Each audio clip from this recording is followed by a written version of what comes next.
네, 반갑습니다. 목사님께서 거창하게 소개해 주셨지만 저는 촌놈입니다.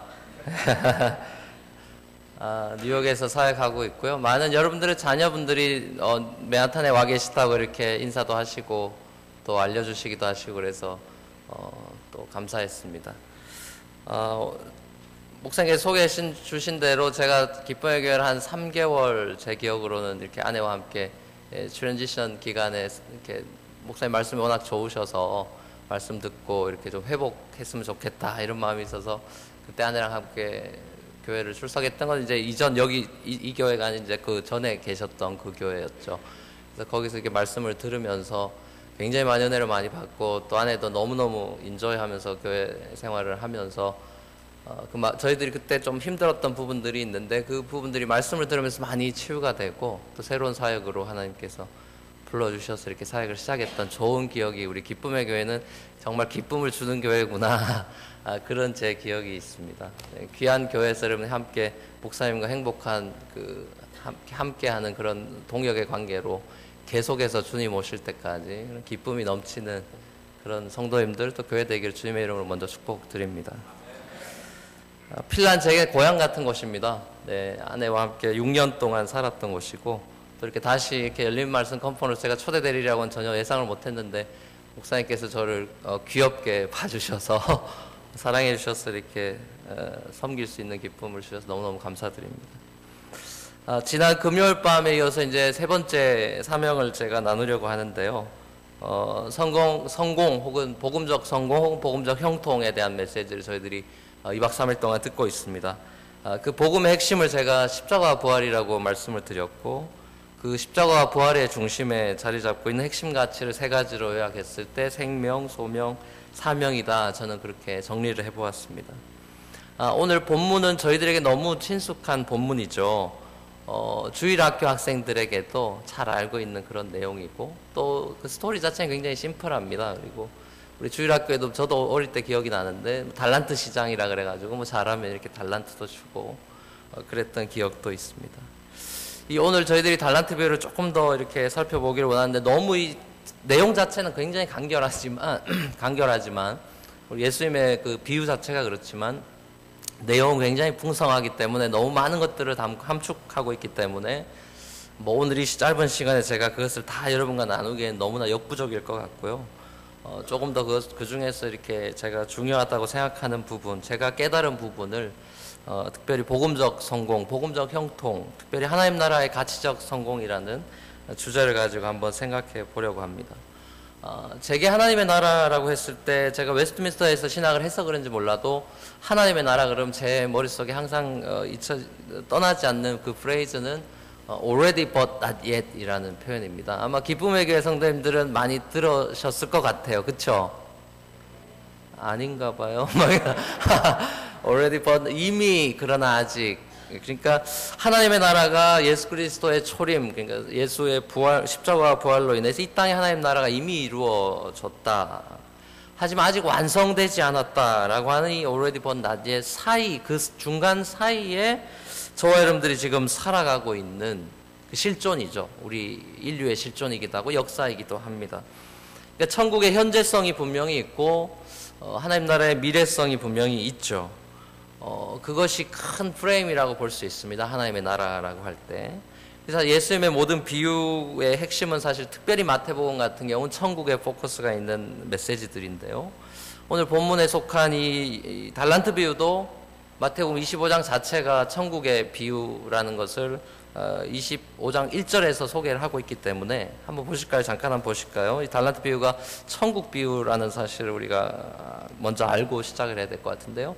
1절 말씀에 보면 25장 1절에 보면 그때 천국은 마치 등을 들고 신랑을 찾아 나간 열처녀와 같다 하리니 이렇게 열처녀 비유로부터 시작된 천국 비유입니다. 그러니까 세 가지 비유가 나오거든요. 열처녀 비유, 그 다음에 달란트 비유, 그 다음에 양과 염소 비유 이렇게 25장에 세 가지가 나와 있고 24장도 여러분 기억하실지 모르지만 종말에 관한 티칭이 나와 있는 예수님의 말씀들입니다. 연속선상에 있다. 이렇게 조금 더 larger context를 여러분이 아시면 이 달란트 비유를 또 해석해 나가는데 좋은 프레임이 될 것 같습니다.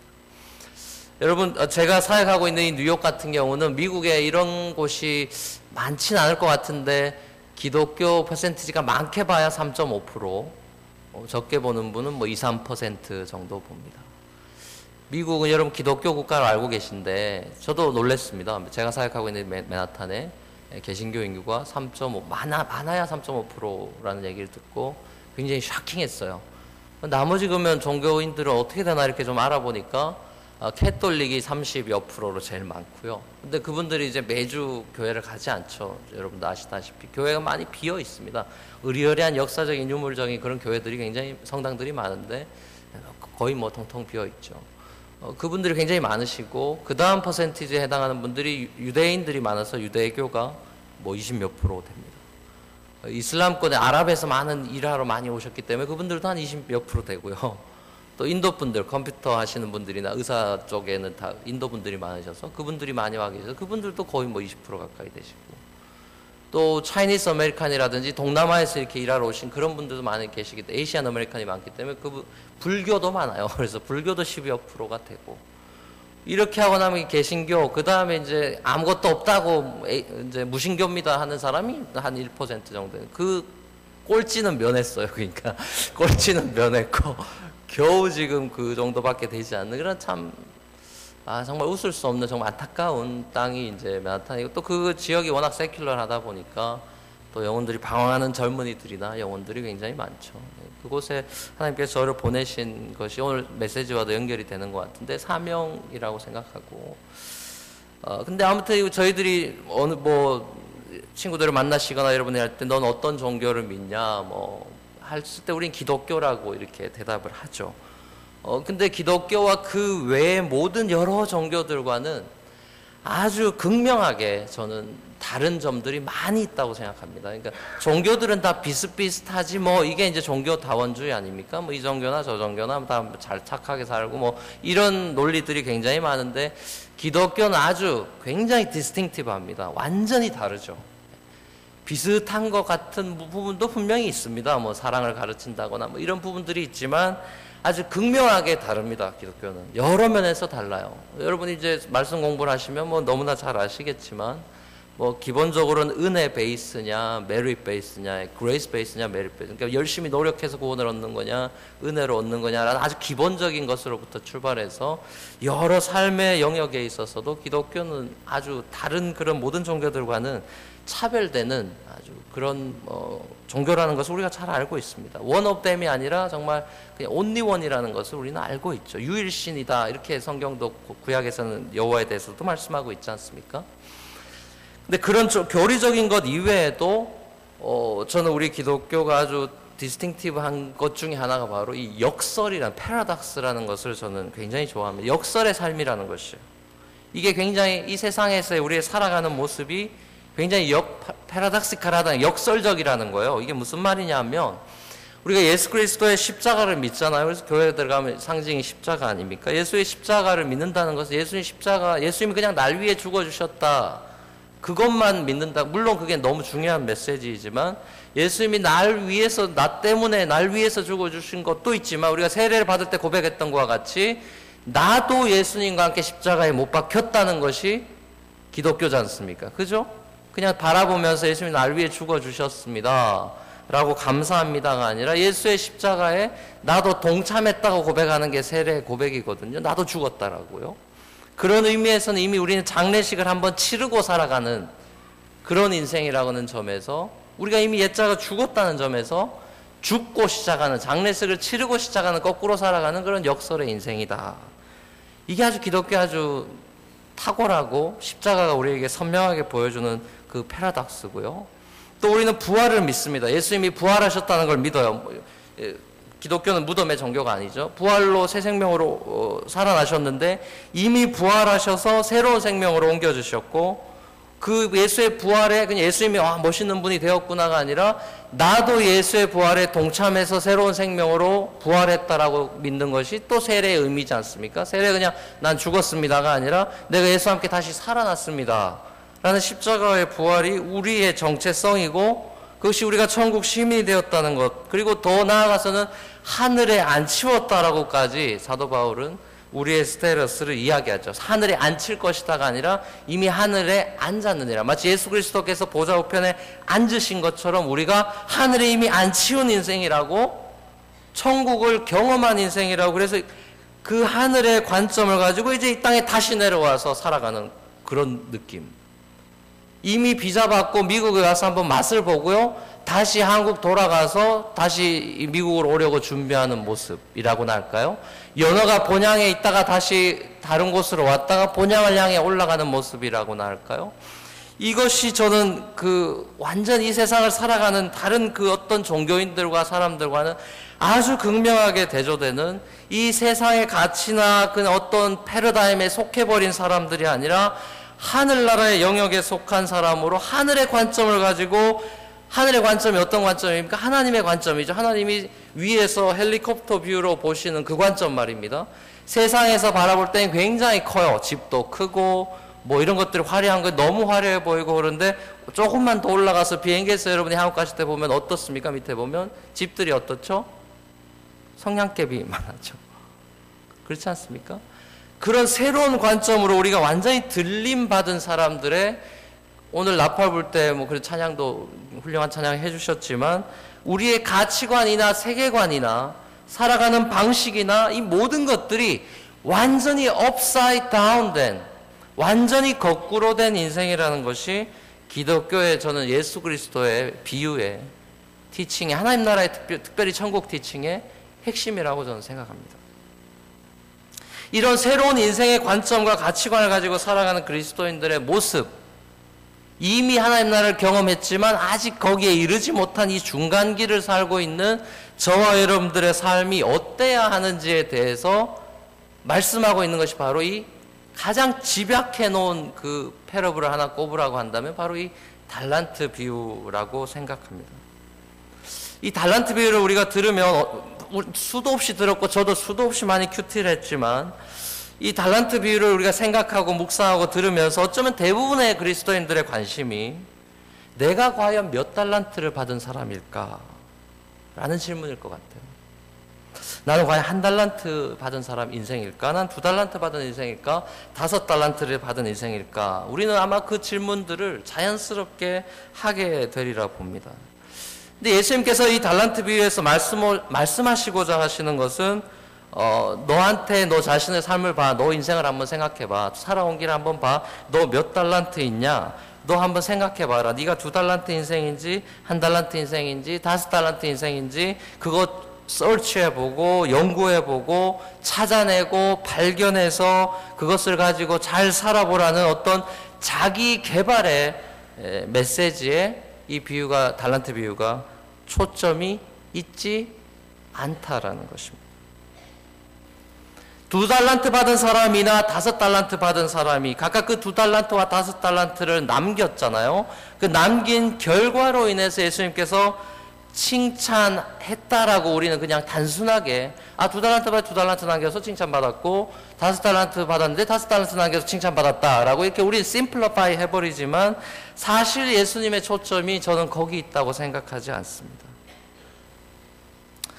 예수님의 초점, 이 비유의 초점은 사실 재림으로 돌아오는 오랜 시간 후에 돌아오는 주인, 그것은 결국 우리 기독교의 아주 중요한 마지막 남은 약속인 예수 그리스도의 재림이고 하나님 나라의 완성이죠. 재림으로 다시 오시게 될 예수님께서 다시 세컨 커밍을 하셨을 때 주인의 칭찬은 네가 많이 남겼구나 뭐 이런 부분이라기보단 예수님의 그 평가는 whole life라는 거예요. 우리 인생 전체라는 것입니다. 네가 20대에 이렇게 잘했던 것이 잘했고 좋았다. 네가 30대에 이러이러한 교회 일들을 해서 좋았다. 40대에 네가 이러이러한 회사를 키우고 어떻게 했던 것들이 너무 잘했다, 좋았다. 혹은 50세에 네가 장로가 돼서 교회를 아주 든든하게 세운 것이 그 부분이 내게 마음에 쏙 들었다. 너 너무 잘했다. 어떤 인생의 한 certain part나 part of the life에 대한 평가가 아니라 whole life에 대한 평가라는 것을 우리는 반드시 이 달란트 비유에서 기억해야 한다는 것이에요. 그리고 이 성공의 데피니션이 바로 이 종말론적인 단 한 번의 평가만이 남아있다는 것입니다. 20대에 성공했냐, 30대에 성공했냐, 40대에 성공했냐, 50대에 성공했냐. 세상 사람들의 이슈는 거기에 있습니다. 누가 많이 성공했고 누가 더 많은 달란트를 받았는지에 대해서 사람들은 결과를 바라보고 그것으로 평가하는 세상이지 않습니까? 예수님의 평가는 홀 라이프라는 거예요. 전체라는 거, 인생 삶 전반이라는 것입니다. 이것이 때로는 저희들에게 살뜰리게 하는 부분이 있고요. 왜냐, 우리가 언제 죽을지 모르니까요. 우리가 매일매일의 삶을 정말로 살 수밖에 없는 아주 강력한 복음이죠. 제가 살고 있는 이 뉴욕에서 아주 그 히어로 같이 막 젊은이들이 열광했던 스티브 잡스, 여러분 잘 아실 텐데 고인이 되었지만 그분이 살아계실 때 그 스탠포드에서 졸업식에 연설했던 장면 뭐 유튜브에도 많이 다니고 그래서 뭐 많이 보셨을 것 같은데, 그분은 크리스찬이 아니었죠. 그런데 불교 신자였습니다, 그분 같은 경우. 근데 하여튼 그 메시지를 제가 우연찮게 보게 됐습니다. 그런데 그분이 했던 이제 세 가지, 우리가 잘 알고 있는 것 중에 하나는 이제 stay hungry, stay foolish라는 말을 여러분 들어보셨을 거예요. 계속 배고픈 상태 유지해야 되고 바보같이 살려고 하는 그 헝그리 정신이 있어야 된다. 이거 한국 사람들이 얘기하는 건데 그 스티브 잡스가 그 얘기를 했어요. 젊은이들한테, 스탠포드 친구들한테, 졸업한 친구들한테. 근데 그 메시지가 너무 유명하지. 그거 외에도 몇몇 가지를 포인트 아웃을 했는데 제 귀에 들어왔던 것은 그분이 하는 말이 자기는 매일 죽음을 생각한다는 거예요. 매일 죽음을 생각하고 산다 그러더라고요. 하루를 정말로 산대요. 제가 그 메시지를 듣고 깜짝 기절할 뻔했습니다. 저거 크리스찬이 해야 되는 소리인데 불교 신자가 그 얘기를 하고 있는 거예요. 갑자기 부끄러워지더라고요. 야, 나 예수님 오시는 거 기다리는 사람이라 그러고 뭐 별의별 소리 다 하면서 살아가고 있는데 하루를 내가 정말 같이 살고 있나? 오늘 예수님 오신다는 생각으로 살고 있는가? 갑자기 그 충격이 제게 오면서 그때부터 그 메시지가 제게 굉장히 울림이 있고 생각나게 하더라고요. 아, 이거 복음의 메시지인데 저렇게 예수 안 믿고 불교 신자인 사람 입에서 저런 소리가 나오고 있다는 것이 우리 기독교인들이 얼마나 정말 잘못 살고 있나. 왜 우리는 이런 메시지를 사람들에게 전파하지 않고 있는가. 오늘 찬양하신 그 가사에도 공중나팔 불고 나의 이름 부를 때, 근데 우리는 그걸 너무 막연하게 보잖아요. 어쩌면 내 생에 안 오실 것처럼 살아가지 않습니까, 여러분? 오늘 오신다면 어떡하실래요? 노 땡큐죠. not yet이죠, not yet. 이러시면 안 된다고. 제가 청년들한테 뉴욕에서도 복음을 전하면 안 된대요. 결혼해야 되기 때문에. 안 돼. 아직은 not yet이에요, not yet. 열처녀 비유가 그거 아닙니까? 열처녀 비유 다음에 이게 지금 달란트 비유가 나오는 건데요. 결국 재림과 마지막 종말론적인 하나님의 나라에 대한 티칭인데 이게 다 세 비유가 나중에 제가 말씀드리겠지만 다 연결되는 것입니다. 예수님의 초점, 예수님이 이제 초림으로 시작된 하나님의 나라를 마무리 지으러 분명히 오실 텐데, 그리고 인생에 단 한 번 평가가 내려지는 그 순간이 온다는 것이거든요. 그 순간이 올 텐데 딱 두 갈래로 가니잖아요. 착하고 충성된 종이었는지 악하고 게으른 종이었는지. 저는 이제 그 사이에 두 개도 있는 것 같아요. 제 나름대로 네 가지 카테고리가 있는 것 같아요. 착하고 충성된 종, 그 콤비네이션이 있고 착하고 게으른 종이 있을 것 같고요. 그 다음에 악하고 충성된 종이 있고 악하고 게으른 종이 있는 것 같아요. 이 중간은 하나님이 어떻게 다루실지 잘 모르겠어요. 아비어스한 건 아무튼 넘버원, 착하고 충성된 사람은 하나님이 기뻐하면 상급을 받는 것이고 잘했다. 근데 맨 마지막 네 번째 악하고 게으른 종은 이제 완전히 아웃이고요. 그 중간에 애매한 부류들, 착한데 게을러요. 교회를 안 와. 늦게 오고 뭐 이런 분들. 그리고 굉장히 교회를 충성스럽게 충성파예요. 근데 항상 문제를 일으키는 악한 파트에 계신 분이에요. 남 정죄하고 막 이렇게 하신 분들 계시죠. 요 부류는 아리까리합니다. 알랑가 몰라. 아리까리합니다. 잘 모르겠어요. 우리는 넘버원 크리스찬이 됩니다. 1번 크리스찬이 될 수 있게 축복합니다. 이 비유에 대한 이 달란트 비유를 너무 우리가 잘 안다고, 뭐 제가 첫날에도 말했지만 십자가 부활에 대해서 우리는 익히 들은 거고 너무 잘 아는 거다. 우리 항상 그렇게 치부해 버리지만 십자가 부활을 매일 묵상하고 우리가 그 경험해 나가야 되듯이 이 달란트 비유도 우리가 오해가 많습니다. 일단 기본적인 가장 큰 오해는 전 달란트를 그냥 바로 재능으로 결부시켜 버리는 것 같아요. 달란트 비유 달란트는 재능, 내가 몇 가지 재능을 가졌는가. 근데 이게 달란트란, 그래서 탤런트로도 있고 그러잖아요. 근데 이 달란트라는 것이 그냥 단순히 재능만을 의미하는 것 같지 않습니다. 왜냐하면 주인이 떠날 때 모든 소유를 맡겼다고 했거든요. 그러니까 주인이 맡긴 모든 것이에요. 우리의 삶 가운데 주어진 시간, 물질, 뭐 에너지, 또 뭐 교회 사역, 뭐 모든 것입니다. 말 그대로 우리 삶 전반을 가르치는 것이에요. 그러니까 총체적인 삶이죠. 말 그대로 그걸 가지고 장사했다고 하거든요. 장사했다는 것이 아주 중요한 포인트 중에 하나인데, 이게 장사한다는 것의 의미도 재능을 가지고 우리가 무언가를 이루었다, 성취했다라는 성취로서의 성공에 예수님의 이 패러블이 초점이 있지 않다는 것을 우리가 귀 기울일 필요가 있고, 우리는 성공을 이 결과로 결정짓잖아요. 좋은 결과면, 과정이 어찌됐건 간에 내가 원했던 좋은 결과면 성공이다. 자녀가 어찌됐건 간에 아이빌리그 가면 성공이고, 어떻게 해서든 사업이 잘 되면 성공이고, 텍스 탈세를 하든 어떻게 해서든 결과가 좋으면 성공이라고 한국 분들은 많이 생각하지 않습니까? 근데 성경은 우리에게 그렇게 가르치지 않거든요. 예수님이 말씀하신 성공이라는 게 성취나 업적에 있지 않다. 우리 김하정 목사님이나 다른 목사님께서 이미 그 얘기를 하셨죠. 만약 성취로 평가하는 시스템이었다고 한다면, 예수님의 시스템이, 그레이딩 시스템이 그런 식이라고 한다면, 칭찬이 5달란트 받은 사람에게 혹은 2달란트 받은 사람에게 칭찬이 달라야 되지 않을까요? 성취로만 본다면 5달란트가 제일 많은 거잖아요. 그럼 제일 큰 칭찬을 받아야 될 것 같지 않습니까? 회사 시스템은 그런 거 아닌가요? 제일 많은 이윤을 남기고 세일즈를 해서 제일 많이 한 사람에게 가장 큰 칭찬이나 보상이 가지 않나요? 근데 지금 이 패러블에서는 그렇지 않다는 것이죠.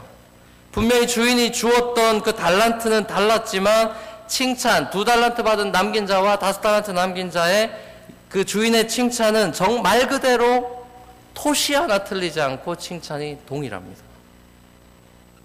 달란트를 나눠줄 때는 차이가 있었는데 칭찬엔 차이가 없는 걸 발견할 수 있죠.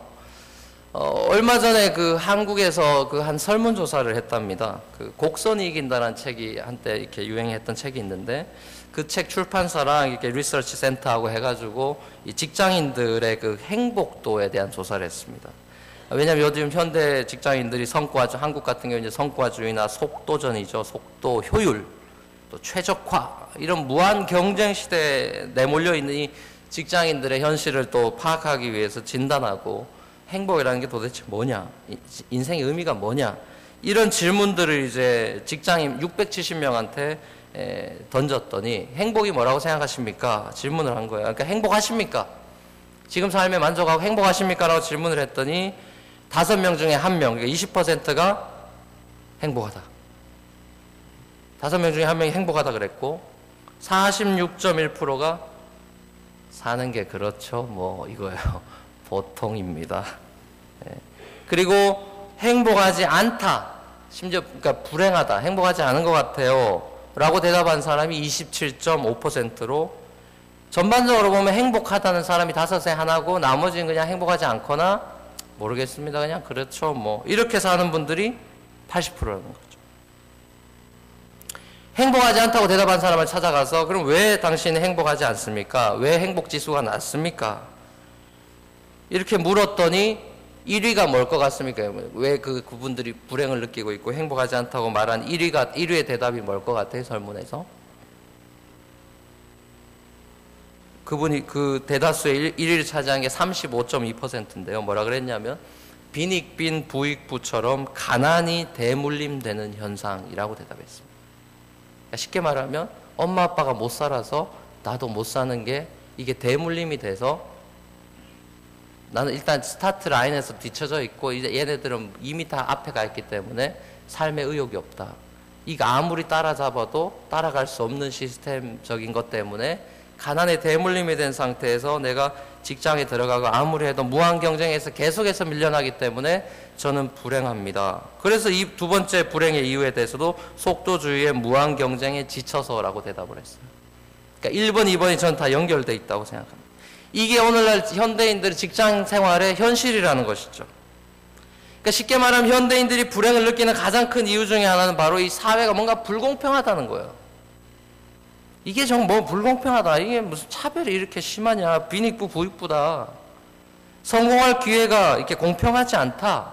이런 어떤 자본주의의 병폐에 대한 회의들이 일어나고 있다는 것이죠. 점점 사람들의 의식 속에는 가진 자의 횡포, 뭐 애들 말로는 있는 것들이 더하다. 우리 교회만 해도 빈익빈 부익부 현상이 있는 것 같아요. 이미 남자친구가 있고 여자친구가 있는 친구들에게 또 몰려요, 또. 그러니까 지금 간절하게 40일 기도하면서 찾고 있는 이 언니들에겐 그 누구도 다가가지 않고 그냥 이쁘장하게 하고 와서 뒷자리에 앉아서 늦게 왔다가 일찍 나가는 그 친구들에게 막 집중이 되고 있는, 아무리 제가 열변을 토하고 우리 기도하는 언니가 결국 롱런하기엔 좋다라고 아무리 설득을 해도 이게 다 한때야, 메뚜기도 한철이라고, 이게 한철이고 롱런 하려면 이런 분을 만나야 된다고 아무리 얘기를 해도 이게 버거워요. 그래서 제 별명이 깔때기 목사입니다. 왜냐하면 모든 성경의 패시지를 결혼과 결부시킨다고. 뭘 집어넣어도 결혼으로 나온다고.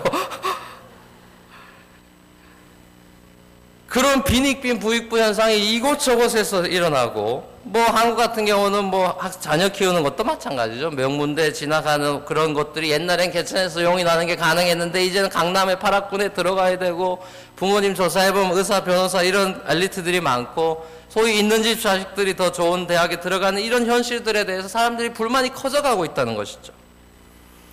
여러분, 그렇다고 한다면 이런 차별 때문에, 차별 대우나 이런 거 불공평 때문에 심기가 불편하고 세상이 정말 이래도 되냐, 정치신문이나 이런 경제신문들을 볼 때마다 여러분들이 한숨이 나오는 이런 일들이 세상이라면 우린 새로운 세상에 대한 갈망이, 분명히 하나님의 나라에 대한 갈망이 증폭될 확률이 많은데요. 근데 우리가 생각하는 그 하나님의 나라 천국에도 만약 이런 차별이 있다면 여러분 어떠실 것 같아요? 여러분이 상상하는 천국은 어떤 나라입니까? 마태복음 25장의 세 가지 천국 비유의 첫 비유인 열처녀 비유에 의하면 천국은 신랑을 기다리고 사모한 사람들이 함께 신랑과 함께 잔치를 벌리는, 파티하는 곳으로 나와 있죠. 달란트 비유는 천국에도 마치 재능이나 능력의 차별이, 어빌리티의 차별이 있는 것 같은 느낌을 우리에게 주지 않습니까? 왜 다 그냥 종들한테 2달란트 안 주고 이렇게 헷갈리게 1달란트, 2달란트, 5달란트 이렇게 나눠줍니까? 왠지 천국에도 차별이 있을 것 같은 생각을 주지 않습니까? 만약에 그렇다면 여러분에겐 충격적인 소식이 아닐까요? 이 세상에서 차별받는 것만으로도 억울해 죽겠는데 영원한 천국에 가서도 내가 차별 대우를 받고 살아간다는 것, 그것이 어떻게 천국이냐? 지옥이지. 그런 천국이라면 어쩌면 난 가고 싶지 않아. 그럴지도 모르겠어요. 근데 우리의 예상을 저버리기라, 완전히 산산조각 내기라도 하도 천국에도 차별이 있다면 여러분 어떻게 생각하십니까? 오늘 본문의 천국 비유에서 종들에게 동일한 달란트를 주지 않았잖아요. 1달란트, 2달란트, 5달란트에 분명한 이 구별이 있습니다. 그 이유를 15절에서는 간단하게 한마디로 딱 지적을 하죠. 재능이라고 이야기합니다. 재능에 따라 나눠줬다. 그 재능이란 단어는 원어로는 두나미스란 단어입니다. 파워로도 쓰이기도 하죠. 두나미스란 단어인데 영어로는 그 어빌러티로 해석을 해놨죠. 다시 말하면 사람들의 능력이 다르다는 거예요. 우린 공평하신 하나님을 생각할 때 좋아라 하고, 그분이 우리 삶의 현장으로 만약 피자를 우리 데일리 브레드를 위해서 피자를 가지고 오셔서 우리 가정에 오셔서 주실 때 공평한 하나님은 딱 정확하게 8등분 하셔가지고 애고 어른이고 딱 그 한 조각씩 다 주는, 그것을 우리는 공평한 것으로, 공평하신 하나님으로 생각하고, 공의의 하나님을 모두 다 똑같은 균등한 세상으로 만들어버리는 것을 우리는 하나님의 공의로 생각할 때가 많이 있는데, 하나님의 공의는 그렇지 않습니다. 하나님의 나라는 Kingdom of Justice, 공의로운 나라, Kingdom of Justice이지 Kingdom of Equality가 아니에요. 균등의 나라가 아닙니다. 하나님의 나라는 정의의 나라지 균등의 나라가 아니에요. 우리가 그런 잘못된 그 생각들이 있습니다. 우리가 생각하는 정의와 공의와 하나님이 생각하는 정의와 공의가 많이 다르죠. 달란트 비유가 그런 겁니다, 여러분. 만약 여러분들이 종이라고 한다면, 여러분이 한 달란트를 받았다면 어떡할까요? 이 악하고 게으른 종에 대해서 여러분이 그냥, 야, 이 나쁜 놈 한 달란트 받고도, 한 달란트 여러분 얼마의 금액인지도 아시죠? 한 4, 5억 대는 굉장히 큰 돈입니다. 그 돈 가지고 충분히 잘 살 수 있는 미천이에요. 지금 500,000,000 정도 되는 돈이란 말입니다. 그 돈은 작은 돈이 아니거든요. 그거 가지고 얼마든지 잘 살 수 있단 말입니다. 근데 악하고 게으른 묻어버렸다는 것이죠. 주인에 대해서도 컴플레인을 하는 마음이 분명히 들어 있습니다. 근데 2달란트, 5달란트 받은 자에게는 그런 모습이 없죠. 왜 없습니까? 바로 가서 장사했다고 나와 있거든요. 기쁨이죠. 기쁨이에요, 기쁨. 우리는 하나님께서 우리를 모두 똑같은 사람으로 만들었거나 심지어 쌍둥이마저도 다른데 모든 사람을 똑같은 사람으로 제조했거나 그냥 공장에서 찍어내듯이 그냥 아이폰 찍어내듯이 막 찍어내가지고 야 요즘 급하다 필라에 사람이 없대 찍어내 그렇게 우리를 제조해내신 분이 아니라 한 영혼 한 영혼을 친히 아담을 흙으로 빚으시듯이 모태에서 다윗이 나를 조성하셨다고 고백한 것과 같이 우리 한 사람 한 사람을 가치 있고 소중한 존재로 하나님이 부모라는 소중한 분들을 통해서 주신 생명의 선물 아닙니까? 그죠? 하나님이 그런 한 영혼 한 영혼을 지으시면서 생각하시고 또 생각하시면서 재능을 주셨단 말입니다. 그리고 은사를 주셨다는 거죠. 똑같은 돈을 다 주는 게 아니라는 것이죠. 그게 천국이라는데요. 누가복음엔 달란트 비유 대신에 문화 비유가 나와 있습니다. 달란트 비유의 누가 버전이죠. 거기에는 충성된 종들의 보상이 10골을 차지하는 것으로 나와요. 5골 맡은 자, 그 문화에 남긴 사람에게 보상이 10골을 차지해라. 5골을 차지해라. 이런 그 천국의 보상에 대한 그 차별이 나와 있는 힌트들이죠. 29절을 보면 29절에 보면 더욱더 충격적으로 빈익빈 부익부에 대해서 있는 자는 더 풍족하게 되고 없는 자는 그것마저 빼앗기게 될 것이라는 우리가 너무나 혐오스럽게 생각하는 빈익빈 부익부에 대해서 예수님도 말씀하는 것 같은데요. 이것을 어떤 학자는 마태 효과라고 부릅니다. 매튜 이펙트라고도 부릅니다. 이런 차별이 보이는 것 같은 이런 차별적인 보상이 달란트 비유나 문화 비유의 핵심은 물론 아닙니다. 그게 아니에요. 천국의 차별이 이 세상에서 우리가 지금 겪고 있는 이 고달픈 인생살이 속에서 겪고 있는 이런 차별과 비슷한 모양은 절대로 아닐 것이죠. 절대로 그렇지는 않습니다. 그럼에도 불구하고 일종의 차별이 있을 것은 성경이 이야기하고 있는데요. 왜냐하면 천국에서 큰 자는 누구라고 했죠? 섬기는 자고 종이고 자기를 낮추는 자가 천국에서 큰 자다. 오히려 어떤 천국의 높낮이라든지 크기의 차이를 예수님이 언급을 하시지 않습니까? 그렇다면 과연 천국에 우리가 완성된 천국에 들어가서 살게 될 천국은 어떤 세상일까요 도대체? 우선 오늘 비유에서 저는 힌트를 얻을 수 있듯이 천국의 백성 시민권을 획득한 그 모든 사람들이 주인이 이렇게 재능에 따라 나눠주고 하는 이런 차별이 차별로 느껴지지 않는 차이로 느껴지는, 그러니까 discrimination이 아니라 difference로 느껴진다는 거예요. 이 세상은 discrimination입니다. 인종도 차별하고 경제적으로도 차별하고 모든 것들을 차별해요. 마치 바리새인들과 같이 unclean, clean, 예수 믿고 안 믿고 뭐 이런 식으로 차별하는 것이 세상이고 이 discrimination의 세상이지만 천국은 difference의 세상이라는 것에서 차이를 말하는 것이죠. 차별이라기보다. 그러니까 다시 말하면 능력의 차이는 분명히 있습니다. 우리가 예수를 닮아가고 지금 성화되어 가고 있고 천국에 들어가서 아름다운 예수 그리스도의 형상에 이르렀을 때 천국에 살게 될 때 똑같은 상급을 받는다든지 전부 다 똑같이 생겼다든지 전부 다 조인성이나 무슨 김태희 씨를 닮은 어떤 그런 거는 없는 거죠. 그럴 수가 없는 것이죠. 그럼 서로 알아볼 수 있겠습니까, 여러분? 뭐 한국 성경도 많이 하고 그래가지고 뭐 못 알아본다잖아요. 지금 딜레이 되고 있다잖아요. 지금 들어가는데 너무 입국 심사 까다로운 거 이게 안 맞으니까 맞춰보느라고. 예수님이 재림하셔서 완성될 천국, 영원한 세상, 그리고 마지막 피날레인 새하늘과 새 땅에서 우리도 이 영혼만이 아니라 물리적인 몸으로, 부활의 몸으로 부활해서 새로운 월드 오더, 그 새로운 세계 질서 속에서 우린 살게 될 텐데요. 거기에도 능력의 차이, 직업의 차이, 모든 차이가 존재할 것입니다, 여러분. 틀림없어요. 저 같은 사람은 그 세상 속에서 실직합니다. 실직자 같아요. 목사가 필요 없는 세상이에요. 말씀을 할 필요가 없어요. 아담처럼 하나님과 직접 커뮤니케이션이 됩니다. 여기 의사분들이 계실지 모르지만 안타깝습니다. 실직입니다. 네. 병자가 없거든요. 환자가 없어요. 변호사분들 계시나요? 죄송합니다. 예. 소송이 없기 때문에 실직입니다. 싸울 일이 없어요. 여러분, 이 놀라운 세상 아닙니까, 여러분? 공산주의니 뭐 민주주의니 다 그거 유토피아 건설하겠다고 이념으로 달려든 거 아닙니까? 그게 이루어지나요? 이루어지나요? 천국은 저는 이런 모습, 차이가 분명히 있지만 전혀 차이가 문제되지 않는, 그걸 인식하지도 못하는, 이거 어디서 많이 본 모습 아닙니까, 여러분? 사도행전 2장에 나오던데요. 예루살렘 첫 교회의 태동이 그렇던데요. 첫 초대교회 모습이 그렇던데요. 천국 같던데요. 다 연봉이 샐러리가 같은 사람들이 모인 게 아니던데요. 동일한 인정만 모인 것도 아니던데요. 그렇게 다른 사람들이 모여가지고 물건 서로 통용하고 뭐 날마다 모이자고 난리가 나고, 요즘 현대인들은 한 번 순모임, 다락방 모임, 사랑방 모임 오라 그래도 안 오려고 어떡하든지 핑계 대가지고 골프 치러 가는 세상인데, 오라고 난리쳐도 올까 말까 하는 세상인데, 거기는 오지 말라 그래도 오는 세상이잖아요. 왜요? 기쁨이 있으니까. 너무 좋으니까요.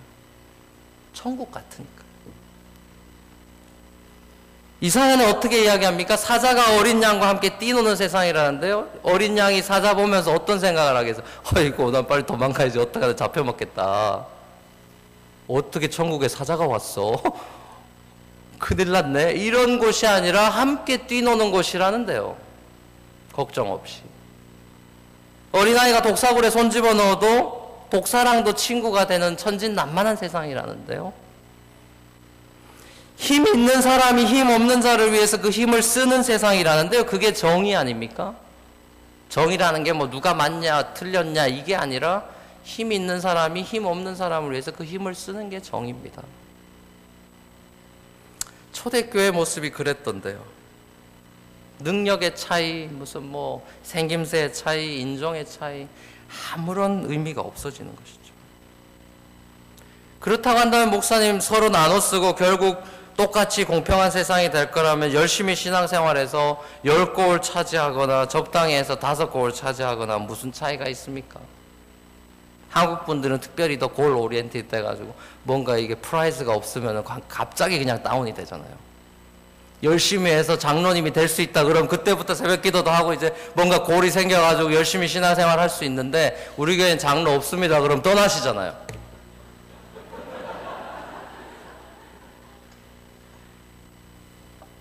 저는 지금 이제 내년에 저희 젊은 분들이 많이 모여있기 때문에 교회 조직 계속 바뀌고 있는데, 장로님을 내년에 저희는 세우려고 하고 있는데 다 30대 후반 40대 초반입니다. 전통적인 개념에서는 이게 지금 저도 은근히 보수적인 스타일이라 이게 지금 좀 컨퓨징 되는 단계에 있습니다만, 제가 처음에는 그 리더들한테 그랬거든요. 우리 교회 난 장로님들 물론 존경하고 좋지만 장로님들 때문에 교회 갈라지거나 목사님 때문에 잘못되는 둘 중에 하나이기 때문에 당신들이 잘못하거나 내가 잘못하면 우린 끝나는 거다. 그래서 이거 이제 우리 어제 금요일날 제가 말씀드렸잖아요. 오린투 지저스 이게 코리안 그 본토 발음으로 했잖아요. 오린투 지저스 롱런 태분이라. 우리 처음까지 롱런 해야 되는데 중간에 딴짓하면 안 되는데 우리 기도 많이 해야 된다고. 장로되고 바뀌거나 뭐 저도 뭐 성도 많아지고 이렇다 교만 이러면 안 될 텐데 이러면서 그냥 고민이 많습니다. 저희 지금 조직하는 거에 있어서도요. 어떻게 천국까지 갈 거냐, 어떻게 말 그대로 잘 살 거냐, 그 이슈를 가지고 서로 교회 안에서 지금 머리 싸매고 있습니다. 여러분, 그런 보상 오리엔티드 해가지고 누가 어떤 자리에 오를 것이냐, 이게 예수님 주위에 쫓아다니는 제자들이 했던 짓 아닙니까? 누가 오른쪽에 앉을 거냐 왼쪽에 앉을 거냐, 계속 예수님 돌아가시기 직전까지 그 성찬식 할 때까지 그 얘기했거든요. 정말 잔인하죠. 지금 내가 널 위해 목숨을 버린다, 죽는다고. 그 현장, 그 엄숙한 현장 속에서도 뒤에 모여가지고 누가 수석 장로야? 누가 이번에 총회장 될래?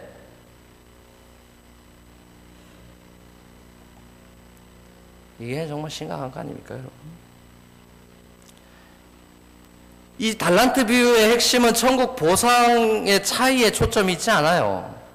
예수님을 사랑하고 예수님을 기다리는 천국 백성이라면 이 땅에서 달란트를 받은 것만으로도 감사와 기쁨이 있어서 곧장 가서 장사한다는데요.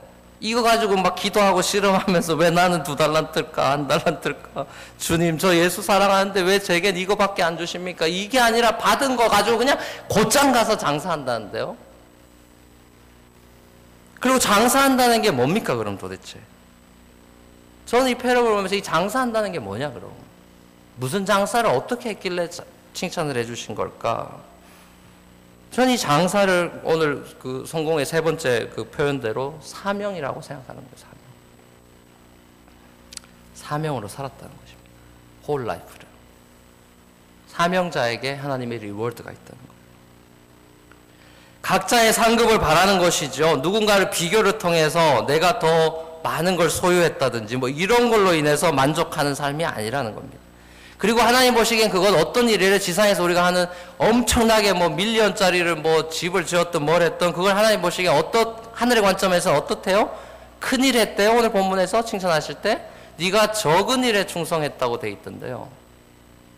5달란트 남긴 거 25억 벌었는데 적은 일이라는데요.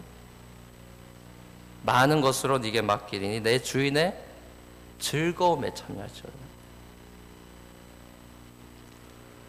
더 큰 기쁨의 파티가 마련되어 있는데 네가 이 세상 가운데 기쁨의 파티로 사명이 기쁨이 되는 삶이 장사라고 저는 생각하는 거죠. 사명이 기쁨이 되는 삶이에요. 그렇기 때문에 5이라는 달란트를 이 땅에 받으면 그 5달란트를 우리가 남기는 것, 그것은 하나님이 우리에게 은혜를 베푸셔서 마치 요셉의 스토리나 다니엘의 스토리처럼 그렇게 우리에게 부어주시는 은혜들이고, 결국 하나님이 칭찬하시는 장면은 착하고 충성되냐, 우리의 사람의 퍼스널리티를 보시는 것이지 우리의 퍼포먼스를 보는 게 아니라는 겁니다. 우린 퍼포먼스만 봐요. 그 사람이 인격이 어찌됐건 간에 삶이 어쩐지는 보지도 않고, 뭐 노래를 잘하냐, 탤런트가 있냐, 뭐 일을 얼마나 잘하냐, 그런 쪽으로만, 재능에 관해서만 보지만 하나님이 보시는 건 어차피 재능 하나님이 주신 거기 때문에 그 재능 가지고 어떻게 살고 있는지에 대한 그 사람의 삶을 본다는 것이죠.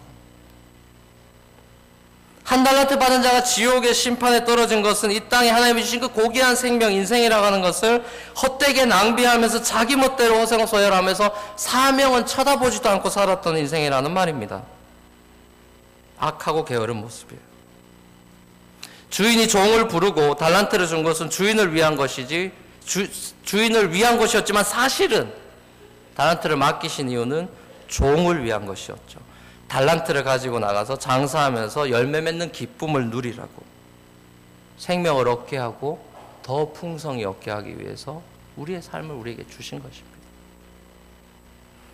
결국 오랜 후에 돌아와서 결산하는 마지막의 심판의 기울은 뭐 착하게 이 세상에 살았냐, 어떤 착한 마음씨냐 아니냐의 문제가 아니라 선행을 베풀었느냐, 이 땅 가운데 하나님의 뜻대로 살았느냐 아니냐의 것인데요. 저는 그 사명의 핵심을, 여러 가지 우리가 해야 되는 일들이 있지만 가장 핵심적인 것을 저는 오늘 25장에서 결론 지으려고 하는 것은 바로 그 사명, 우리가 가진 사명의 핵심은 사랑이라는 것입니다. 그것은 세 번째 패러블에서 힌트를 얻을 수 있어요. 예수님 다시 오신 걸 기다리면서 살아가는 중간기의 삶인 저와 여러분들이 그럼 등불을 들고 기다린다는 게 뭐냐라고 질문을 했을 때, 등불 들고 기다린다는 것은 열심히 그냥 마냥 기다리는 수동적인 자세가 아니라 사명 가지고 살아가는 걸 말하는 거고요. 그러면서 기다리라는 거고요. 그럼 사명 가지고 장사한다는 게 뭐냐? 마지막 세 번째 양과 염소 비유에서 헐벗은 자에게 입히고 목마른 자에게 물을 주고 이웃을 사랑하는 것으로 예수님이 마지막 마무리 지셨습니다. 여러분, 우리는 이웃 사랑이라고 하면 너무 막연해요. 이것이 예수님이 우리에게 주신 새로운 계명임에도 불구하고 내가 너희들에게 새로운 계명을 준다고 성찬식에도 분명히 마지막 고별 설교를 예수님 말씀하셨잖아요. 새 계명을 너희들이 서로 사랑하라고. 네 이웃을 네 몸과 같이 사랑하라고 분명히 말씀하셨지 않습니까? 나더러 주여 주여 하는 자마다 천국에 들어가는 것이 아니고 내 뜻대로 행하는 자라에 들어간다고 하는 건데, 하나님 뜻대로 행하는 것이 뭘까요? 하나님이 세상을 사랑해서 십자가에서 자기 아들까지 주신 그 사랑이 아니겠습니까? 우리도 그 사명으로, 십자가의 그 사랑의 사명으로 살아가야 된다는 것을 말해주신 게 아닐까요?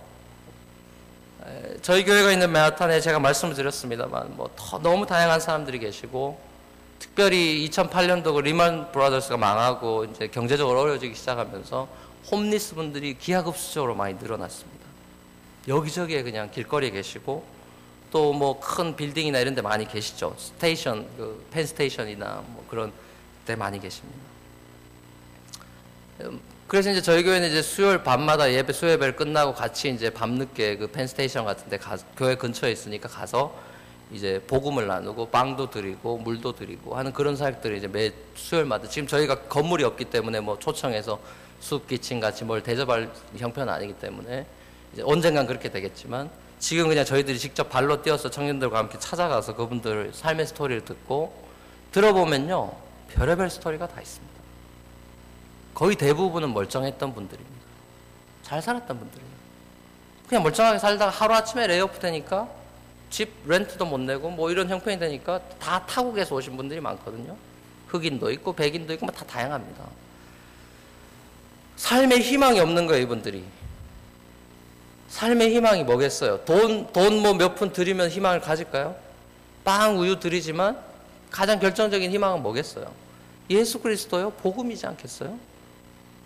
그 사랑 아니겠습니까? 누구도 사랑하지 않으니까. 이번에 그 보스턴 테러 그것도 마찬가지지만 소수민족들에게 사랑을 못 받으니까 불만이 커져가는 것이고 사회에 대해서 비즈니스가 생기는 거겠죠.